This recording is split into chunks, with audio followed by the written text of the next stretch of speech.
ఏపీలో వాలంటీర్లకు సంబంధించిన బిగ్ బ్రేకింగ్ చూస్తున్నాం మనం. వాలంటీర్ వ్యవస్థ పునరుద్ధరించేటువంటి విషయంపై ప్రభుత్వం తర్జన భర్జన పడుతోంది. గతేడాది ఆగస్టులో రద్దయినటువంటి వాలంటీర్ వ్యవస్థకు సంబంధించిన అంశాన్ని జగన్మోహన్ రెడ్డి తిరిగి కొనసాగించలేకపోయారు. జగన్ సర్కార్ ఎటువంటి నిర్ణయం తీసుకోలేకపోయారు. ఈ ఏడాది మే వరకు కూడా ఈ వాలంటీర్లంతా అక్రమంగానే పనిచేశారు. అయితే ప్రస్తుతం ప్రభుత్వ లెక్కల్లో మాత్రం 1,53,908 మంది వాలంటీర్లు ఉన్నారు. వీరందరికీ ప్రతి నెల 5,000 చొప్పున జీతభత్యం ఇవ్వడం జరుగుతోంది. ఈ మొత్తాన్ని 76.95 కోట్ల రూపాయల గౌరవవేతనం తీసుకుంటున్నారు ఈ వాలంటీర్ అంతా కూడా. అయితే ఒక్కో వాలంటీర్కి 10,000 ఇస్తామని కూటమి ప్రభుత్వం హామీ ఇచ్చింది. జీతం పెంచితే ప్రతి ఏటా 1,848 కోట్లు ఖర్చు అవుతుంది. ఇక ఏడాది మార్చి నుంచి మే కాలంలో 1,09,192 మంది వాలంటీర్లు రాజీనామా చేసి వారంతా కూడా ఆ ఉద్యోగాల నుంచి తొలగిపోయారు. ఇక వాలంటీర్ల వ్యవస్థని కొనసాగిస్తే ఉన్న 1,53,908 మందిలో సగానికి పైగా ఉద్యాసన పరిమిత సంఖ్యతో వాలంటీర్ వ్యవస్థ కొనసాగించాలని ప్రభుత్వం యోచన చేస్తోంది. ఇక వచ్చే కేబినెట్ సమావేశంలో వాలంటీర్ వ్యవస్థపై నిర్ణయం తీసుకునే అవకాశం కనబడుతోంది. ఇక వాలంటీర్లలో పీజీ చేసిన వాళ్ళు కూడా 5% వరకు ఉన్నారు. డిగ్రీ చేసిన వారు 32%గా ఉన్నారు. డిప్లొమా చేసిన వాళ్ళు 2%గా ఉన్నారు. ఇక ఇంటర్ చదివిన వాళ్ళు 48%గా ఉన్నారు. 10వ తరగతి చదివిన వాళ్ళు 13%గా ఉన్నారు. అయితే ఏజ్ గ్రూప్ల వారీగా మనం చూస్తే కనుక 20 నుంచి 25 వయసు ఉన్నటువంటి వ్యక్తులు 25% మంది ఉన్నారు. ఇక 26 నుంచి 30 ఏళ్ల వయసు గలవారు 34% మంది ఉన్నారు. 31 నుంచి 35% గలటువంటి వయసు మధ్య 28%గా ఉన్నారు. అయితే స్కిల్స్ ట్రైనింగ్ ఇచ్చి కెపాసిటీ బిల్డింగ్ చేసి వీరి ద్వారానే మరిన్ని సేవలు అందించేలా ప్రణాళిక రూపొందించబోతోంది ఈ ప్రభుత్వం. సో మొత్తం మీద వీరందరినీ కూడా తిరిగి సేవలోకి తీసుకోవాలా, తీసుకుంటే ఎటువంటి సేవలు వినియోగించాలి, వీటినటువంటి స్కిల్స్ ఆధారితంగా ఎవరెవరిని ఎటువంటి పనులకు వినియోగించాలి, ఈ రకంగా తర్జన భర్జన పడుతోంది రాష్ట్ర ప్రభుత్వం. రానున్నటువంటి కేబినెట్ సమావేశంలో దీనిపై ఒక కొలిక్కి వచ్చే అవకాశం కనబడుతోంది. ఒకసారి మా ప్రతినిధి కృష్ణమోహన్ దగ్గరికి వెళ్దాం మనం. కృష్ణమోహన్, వాలంటీర్లు సుమారుగా రాష్ట్ర వ్యాప్తంగా 3 లక్షలకు పైచిలకు వాలంటీర్లు ఉన్నారు. వారిలో ప్రస్తుతం కొనసాగుతున్న వారు కేవలం 150 వరకు మాత్రమే. మిగిలిన వారు అంతా కూడా గతంలో ఒక వివాదం కారణంగా పెద్ద ఎత్తున వారంతా రాజీనామా చేశారు. అంతా కూడా పూర్తిగా వైసీపీ యొక్క ప్రోద్బలం, వైసీపీ యొక్క ఎంకరేజ్మెంట్ వెళ్ళి రాజీనామా చేస్తూ ఉంటారు. అంతా కూడా ఇప్పుడు వాపోతున్నారు, ఇప్పుడు కన్నీరు పెడుతున్నారు. సో వీరి గురించి ఎటువంటి నిర్ణయం తీసుకునే అవకాశం ఉంది? ఎస్ మనోజ్, మొత్తం మీద అయితే ఇప్పుడు వాలంటీర్ వ్యవస్థను ఎలా రన్ చేయాలి అనే దాని మీద ప్రభుత్వం పెద్ద ఎత్తున తర్జన భర్జన పడుతున్న పరిస్థితి. ఎందుకంటే గతంలో వాలంటీర్ వ్యవస్థ వైసీపీ ప్రభుత్వం ప్రారంభించిన తర్వాత ఎన్నికల సమయంలో వాళ్ళని సేవలను ఉపయోగించొద్దు అని చెప్పి ఈసీ హైకోర్టు ఇచ్చిన ఆదేశాల మేరకు డెఫినెట్గా వాళ్ళందరిలో కొంత పక్కన పెట్టిన నేపథ్యంలో కొంత వైసీపీ నేతలు, అక్కడున్న స్థానిక ఎమ్మెల్యేలు కావచ్చు, కొంతమంది ఆ వార్డులో ఉన్న వైసీపీ నేతలు కావచ్చు, వాళ్ళందరూ ఒత్తిడి మీద చాలామంది వాలంటీర్లు దాదాపుగా 1,10,000 మంది వరకు వాళ్ళందరూ కూడా తమ ఉద్యోగాలకు రాజీనామా చేశారు. ఇప్పుడు ప్రభుత్వం మారిన తర్వాత తమకు తిరిగి వాలంటీర్ వ్యవస్థను కొనసాగించాలని కోరుకున్నా కూడా ప్రయోజనం కలిగే పరిస్థితి అయితే లేదు. వాళ్ళందరినీ కూడా ఇప్పుడు ప్రస్తుతానికైతే తొలగించిన పరిస్థితి. సో ఆగస్టు నెల నుంచి కూడా ఇప్పటి వరకు దాదాపుగా అంటే ఈ మధ్య జరుగుతున్న ఆగస్టు నెల నుంచి గత ఏడాది ఆగస్టు నుంచి కూడా జరుగుతున్న ఈ వ్యవహారం అంతా కూడా అనధికారికంగానే జరుగుతుంది. వీళ్ళందరికీ కూడా గతంలో 5,000 చొప్పున జీతం ఇచ్చే పరిస్థితి. అయితే గతంలో ఇదే తెలుగుదేశం ప్రభుత్వం, ఇప్పుడు అధికారంలో ఉన్న తెలుగుదేశం ప్రభుత్వం, కూటమి ప్రభుత్వం వాలంటీర్కి మేము 10,000 ఇస్తామని కూడా ప్రామిస్ చేసిన నేపథ్యంలో ఇప్పుడు ఈ వాలంటీర్లని ఎంతమందిని ఉంచాలి అనే కొన్ని లెక్కలు తీసుకునే ప్రయత్నం అయితే జరుగుతుంది.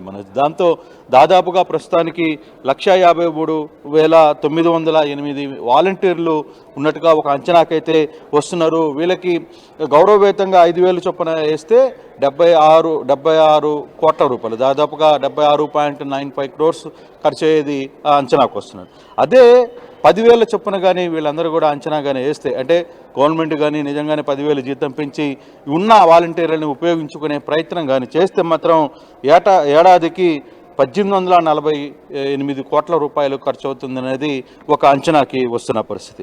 సో దీంట్లో ఇప్పుడున్న సగానికి పైన ఉన్న దీంట్లో 1,53,000 మంది వాలంటీర్లు ఉంటే దీంట్లో సగానికి పైగా ఉద్వాసన పలికే పరిస్థితి ఉంటుందనేది కొంత అంచనాకు వస్తుంది ప్రభుత్వ లెక్కల్లో కావచ్చు, అధికారులు చూస్తున్న లెక్కలు. ఎందుకంటే కొన్ని చోట్ల అవసరానికి మించి కూడా 1,53,000 మంది కొనసాగుతున్నారు, అంటే అనధికారికంగానే కొనసాగుతున్నట్టుగా తెలుస్తోంది. సో ఒకవేళ కొనసాగినా మనం చాలా క్లియర్గా ఆర్టీవీ చెప్తోంది ఏ వయసు వారు ఉన్నారు, ఎంత శాతంగా ఉన్నారు, ఎవరెవరు చదువుకున్నారు అనేది. ఒకవేళ రాష్ట్ర ప్రభుత్వంగా నిర్ణయం తీసుకుంటే స్కిల్ వైజ్ గా వారిని డివైడ్ చేసే అవకాశం ఉంది, ఇది ఓకే. కానీ ఎవరైతే రాజీనామా చేసిన వారు ఉన్నారో, రాజీనామా చేసిన వారు పెద్ద ఎత్తున కన్నీరు పెడుతున్నారు, పలువురు మంత్రుల దగ్గరికి వచ్చి వారంతా కూడా మొరపెట్టుకుంటున్నారు. వారిని తిరిగి తీసుకుంటారా లేదా అనే ప్రశ్నకి ఏం సమాధానం దొరుకుతుంది? మనోజ్, ఇది తిరిగి తీసుకునే పరిస్థితి రాజీనామా చేసిన వాళ్ళది ఆల్మోస్ట్ ఆల్ క్లోజ్ అయింది. ఇక వాళ్ళని తిరిగి తీసుకుంటారు లేదు, తిరిగి వాళ్ళని చేసుకుంటారా లేదు, వాళ్ళని అనుమతి తీసుకునే ప్రయత్నం చేస్తారా అనే వ్యవస్థకి దాదాపుగా పులి స్టాప్ పడినట్టుగా మనకు అందుతున్న సమాచారం. దీని మీద ఇంకా పూర్తి స్థాయిలో కొంత చర్చ అయితే జరుగుతుంది. ఎందుకంటే విన్న వాలంటీర్ వ్యవస్థని వీళ్ళందరికీ కూడా స్కిల్ ట్రైనింగ్ ఇచ్చి వాళ్ళని టెక్నికల్గా ఎక్కడైనా కెపాసిటీని బట్టి వాళ్ళ టెక్నికల్గా ఎక్కడైతే వాడితే బాగుంటుందనే ఒక చర్చకు రాబోతుంది ప్రభుత్వం. ఆ దిశగా ఒక ఆలోచనకు వస్తుంది. అంటే ఆ నేపథ్యంలోనే ఇప్పుడున్న వాలంటీర్ వ్యవస్థలో దాదాపుగా పీజీ చేసిన వాళ్ళు 5% గుర్తించారు, డిగ్రీ చేసిన వాళ్ళు 32% మంది వాలంటీర్లుగా పనిచేస్తున్నారు, డిప్లొమా చేసిన వాళ్ళు 2%, ఇంటర్ 48%, 10వ తరగతి 13%, ఏజ్ గ్రూపులో కూడా చూసుకుంటే 20 నుంచి 25 మధ్య ఉన్న ఏజ్ గ్రూపు 25, 26 నుంచి 30 నుంచి 34%, 31 నుంచి 35, 28%. అంటే దాదాపుగా ఇక్కడ పీజీ చేసిన వాళ్ళు 5% ఉన్నారు, డిగ్రీ చేసిన వాళ్ళు 32% ఉన్నారు, డిప్లొమా చేసిన వాళ్ళు 2, ఇంటర్ చేసిన వాళ్ళు 48. అంటే ఇక స్కిల్ డెవలప్మెంట్ ద్వారా కూడా వీరికి మరింత వాళ్ళ సేవలను ఉపయోగించుకోవాలంటే లిమిటెడ్గా తీసుకుని వాలంటీర్లో ఇప్పుడు కొనసాగుతున్న వాళ్ళల్లో ఎంతవరకు అంటే చదువుకున్న వాళ్ళని తీసుకుంటారా, డిగ్రీ పాస్ అయిన వాళ్ళని ఎంతవరకు తీసుకోవాలి, పీజీలో ఉన్న వాళ్ళని ఎంతవరకు తీసుకోవాలి, ఇంటర్మీడియట్ పాస్ అయిన వాళ్ళని ఏ స్థాయి వరకు తీసుకోవాలి అనే ఒక చర్చకి కొత్త ప్రభుత్వం అయితే సిద్ధమవుతుంది.